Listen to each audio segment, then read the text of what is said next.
एक British east India company के अंतर्गत 34वीं बंगाल नेटिव इन्फेंट्री का सिपाही, जिसने एक ऐसे विद्रोह को जन्म दिया जो अंग्रेजी हुकूमत को 100 साल के अंदर ही भारत से उखाड़ फेंका। एक छोटी सी चिंगारी बंगाल से उठी और धीरे धीरे पूरे देश में फैल गई।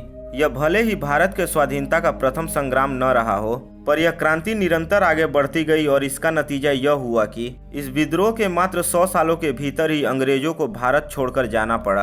अंग्रेजी हुकूमत ने भले ही उन्हें गद्दार और विद्रोही की संज्ञा दी, पर वो प्रत्येक भारतीय के लिए एक महानायक हैं। वह शख्स कोई और नहीं, सिपाही मंगल पांडे हैं। नमस्कार दोस्तों, मैं आपका दोस्त सूर्या सिंह और आप देखना शुरू कर दिए हैं सूर्या टॉक। दोस्तों, आज हम सिपाही मंगल पांडे के जीवन के बारे में बात करेंगे और साथ ही 1857 की उस क्रांति को समझने की कोशिश करेंगे जिसने अंग्रेजी सरकार को हिला कर रख दिया था। तो चलिए दोस्तों, शुरू करते हैं।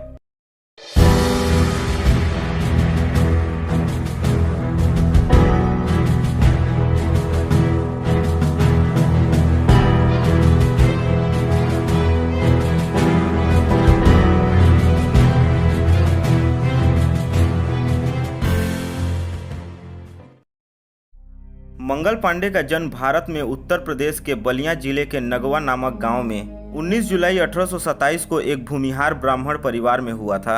हालांकि कुछ इतिहासकार इनका जन्म स्थान फैजाबाद को मानते हैं। इनके पिता का नाम दिवाकर पांडे था। भूमिहार ब्राह्मण होने के बाद भी मंगल पांडे सन 1849 में 22 साल की उम्र में ब्रिटिश ईस्ट इंडिया कंपनी की सेना में शामिल हुए। मंगल पांडे बैरकपुर की सैनिक छावनी में 34वीं बंगाल नेटिव इन्फेंट्री की पैदल सेना में एक सिपाही थे।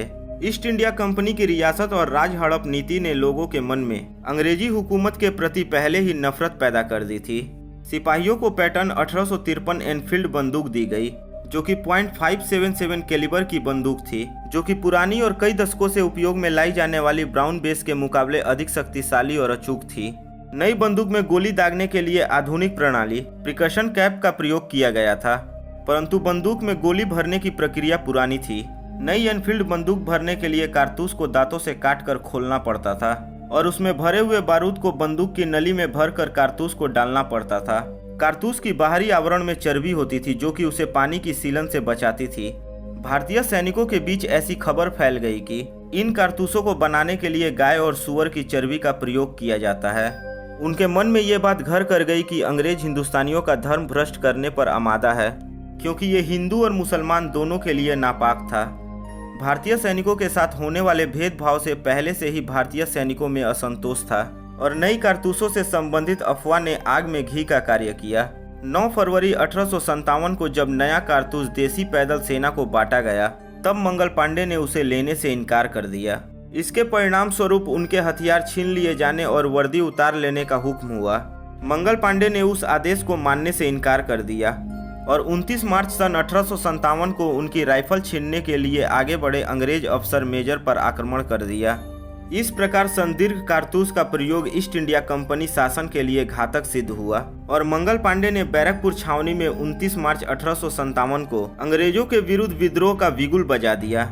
आक्रमण करने से पहले मंगल ने अपने अन्य साथियों से समर्थन का आह्वान भी किया था, पर डर के कारण जब किसी ने उनका साथ नहीं दिया तो उन्होंने अपनी ही राइफल से उस अंग्रेज अधिकारी मेजर को मौत के घाट उतार दिया, जो उनकी वर्दी उतारने और राइफल छीनने के लिए आगे आया था।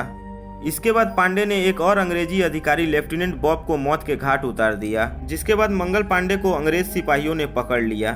उन पर कोर्ट मार्शल द्वारा मुकदमा चलाकर 6 अप्रैल 1857 को फांसी की सजा सुना दी गई। फैसले के अनुसार उन्हें 18 अप्रैल 1857 को फांसी दी जानी थी, लेकिन ब्रिटिश सरकार ने मंगल पांडे को निर्धारित तिथि से 10 दिन पूर्व ही 8 अप्रैल सन 1857 को फांसी पर लटका दिया। भारत के लोगों में अंग्रेजी हुकूमत के प्रति अनेक कारणों से घृणा बढ़ती जा रही थी और मंगल पांडे के विद्रोह ने एक चिंगारी का कार्य किया।